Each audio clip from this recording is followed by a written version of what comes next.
He phoned the Amalgamated Electric Company, and they, finding all their competent repairmen out on calls, had to send an apprentice. We find him now knocking on the Grange's door. Charlie Short Circuit Butterworth. That must be the Amalgamated man now. Come in. Pardon me, mister, but your lights are out. Yeah, that's why we sent for an electrician. Well, you got your man. All Amalgamated service. Well, that's fine. I've got some friends here, and we've been having a little party, and the lights going out, well, sort of spoiled everything. I see. Now, before I go ahead, I've got to fill out a little report. That won't take a second. Right. The name, please. George Grange. Grange. Any relation to Red Grange, the football player? No, I'm not. That's funny. You don't even look like him. As a matter of fact, I don't even know him. Well, I guess that accounts for it. There are thousands of families with the name of Grange in this country, you know. I didn't know that. Well, life is full of surprises, as I always say. You always say? Any objections? Well, I guess that takes care of the report. Now, what can I do for you? Look, mister, I tried to tell you that I have some friends here. We're waiting for the lights to get fixed so we can resume our little party. You been living here long? No, I just bought this house 3 months ago. Say, that's a shame. If I'd known that, I could have saved you some money. What are you talking about? I don't know what you paid for this place, but I know it's not worth it. Say, I mean, what are you talking... Well, just the other day, a friend of mine wanted to sell a house on the other side of town. It was practically a steal. Well, I wouldn't be interested. It wouldn't do you any good. A family by the name of Green bought it. J.T. Green, he said his name was. A grocery fella.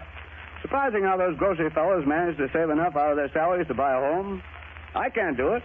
Then again, I'm not in the grocery business. Well, I guess I better be going now. But you just came in. I had a nice time and all that. I'm not one to take advantage of hospitality. But listen, mister, you came here to fix our lights. Aren't you an electrician? Now, there's no reason for you getting insulting, mister. What's wrong with your lights? They're out. It's dark. I can't see. Of course you can't see. Even I, as an electrician, know that. Look, mister, you're an electrician. The Amalgamated Company sent you here to fix the lights. I have a party. Our friends are sitting around in the dark. Won't you please do something? Well, it's a little out of my line, but I'll try. Oh, Bojangles of Harlem, that old... Just a minute. Let's have a little professional courtesy here. Oh, Bojangles of Harlem... Listen, mister, will you please do something about my lights? Hot stuff. If you'll wait till I finish my song, please. Oh, that old Bojangles Why can't you sing after the lights are fixed? Why take chances? Let's throw those long legs away. There, how'd you like that, folks? Thank you. Now, let's see. What was I going to say? How about the lights? Oh, your lights, that's right. Say, where's your fuse box? Fuse box?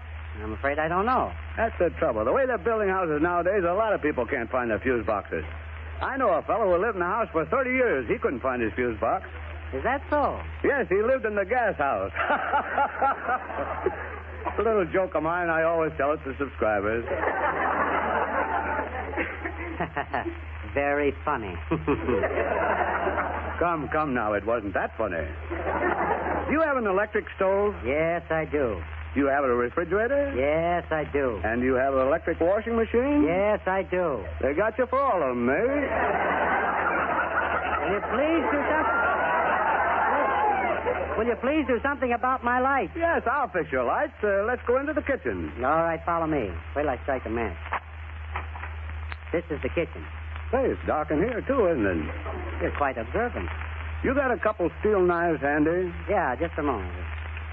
Here you are. Now, you hold them. Just stick them in that plug there. We'll see if we can't make a contact. Take them into the plug. Won't I get a shock? Please do as you're told. It's all Amalgamated service. Well, all right, if you say so. Oh! Hey, that connection's all right. Thought you said I wouldn't get a shock. Well, I can be wrong.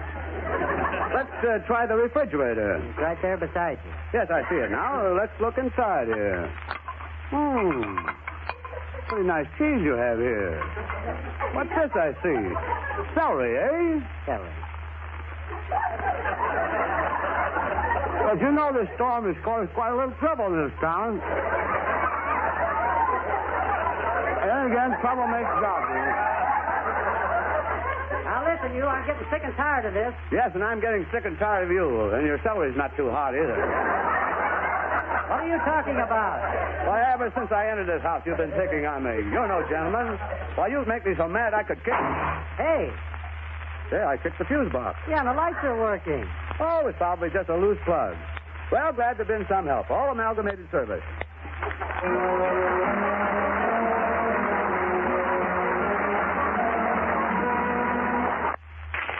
And now a little early American history, as it might be if it were rewritten by a swing fan.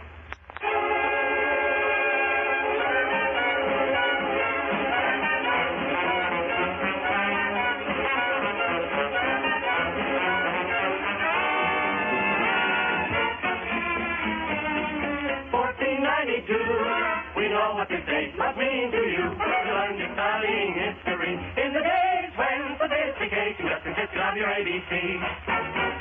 But now history professor Fred Astaire has discovered new data about this and that. And his discovery is essential, earning the title of History's Winchell. Now, Fred, let Columbus shine your hat in your twist. Well, I didn't mean to teach tonight, but if you insist. Mr. Christopher Columbus sailed the seas without a compass. When his men began a rumpus, up spoke Christopher Columbus. There is land somewhere until we get there. We will not go wrong if we sing, swing a song. Since the world is round, we'll be safe and sound. Till our goal is found, we'll just keep rhythm bound. The crew was making merry. Then came a yell. Let's drink to Isabel. Bring the rum home. No more mutiny. What a time at sea. With diplomacy, Chrissy made history.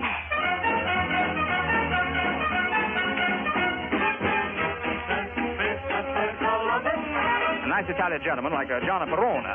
He used rhythm for a compass. The string tarantella on his slide trombone. Six-handed all the rumpus. He's an ornatin from the navigation. Why, old Christopher Columbus. With a red how to swing, he was in a set.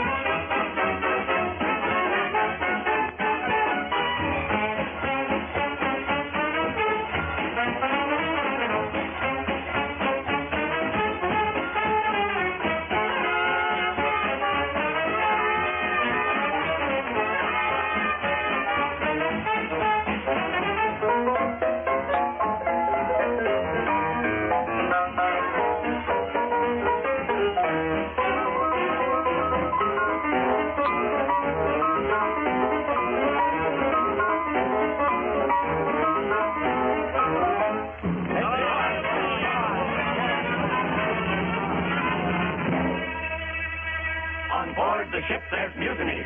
The crew should have close scrutiny.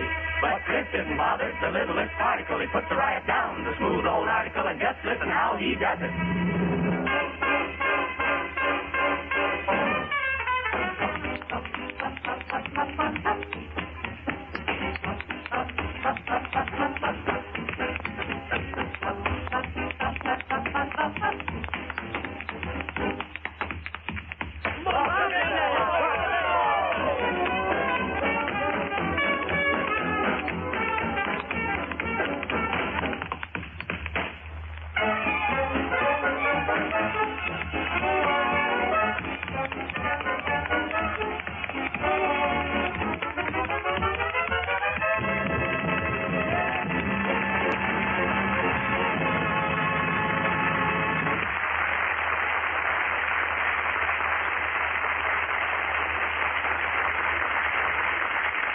Packard, starring Fred Astaire, and with Johnny Green's music, Charlie Butterworth, Francia White, Conrad Tebow, and Trudy Wood, continues immediately after your station announcement. Pardon me a minute, Ken. They just brought a murder suspect in here. I have to take him in the other room and grill him. Well, but do you know how, Charlie?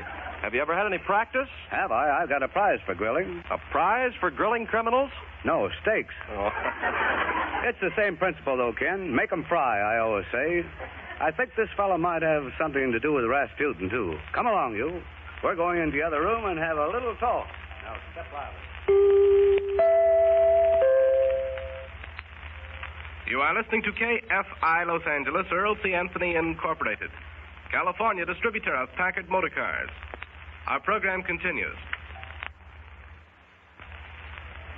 Oh, there you are, Charlie. Gee, from the way you look, you must have had a tough time grilling that fellow. You have any luck? Well, yes and no. Couldn't get a thing out of him, eh? Oh, he confessed, all right, but I couldn't make him say he was sorry. Charlie, I just had a hot tip. Someone said there'd been a lot of horseplay going on at Johnny Green's house. All right, Operator X, let's go right to the scene of action. That is, right after you play your next number.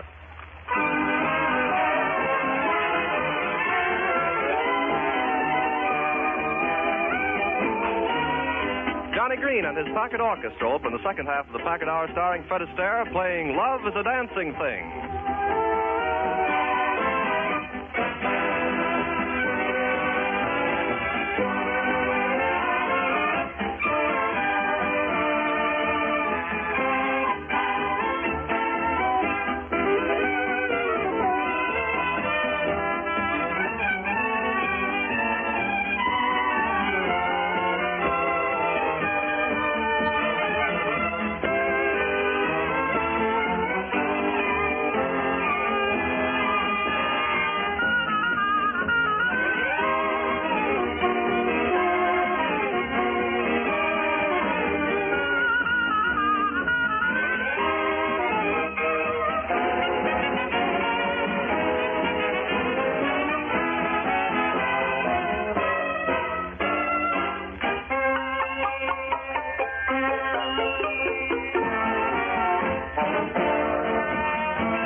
Nice place you got here, Johnny. Oh, just my digs, a little pied-à-terre.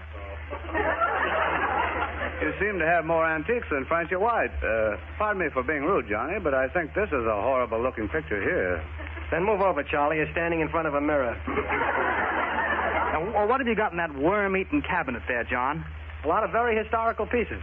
You mind if I peek inside? But why, Charlie? There's nothing in there but some old relics of a lost race.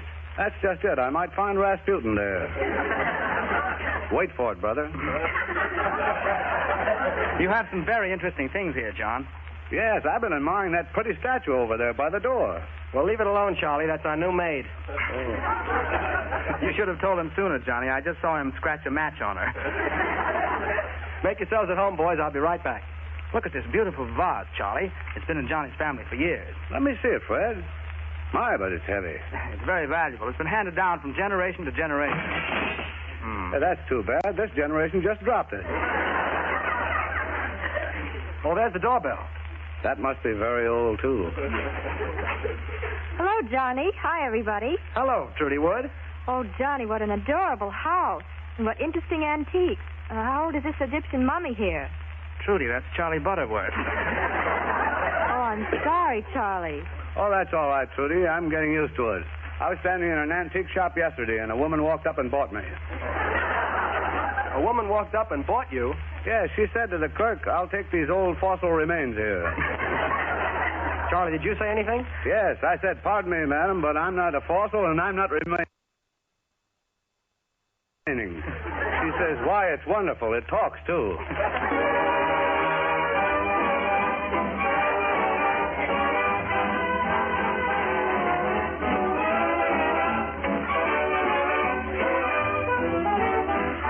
Getting away from antiques for a moment, here we are again with another new tune from the swell score of the University of Pennsylvania's Mask and Wig Show, This Mad World. Hardly needs an introduction, having already reached a high position in the popular song list. An Apple a Day is the title. In our setting tonight, Trudy Wood and I will try to portray our usual more or less goofy characters. We find us sitting before an open fire after a day of outdoor sports in the mountains.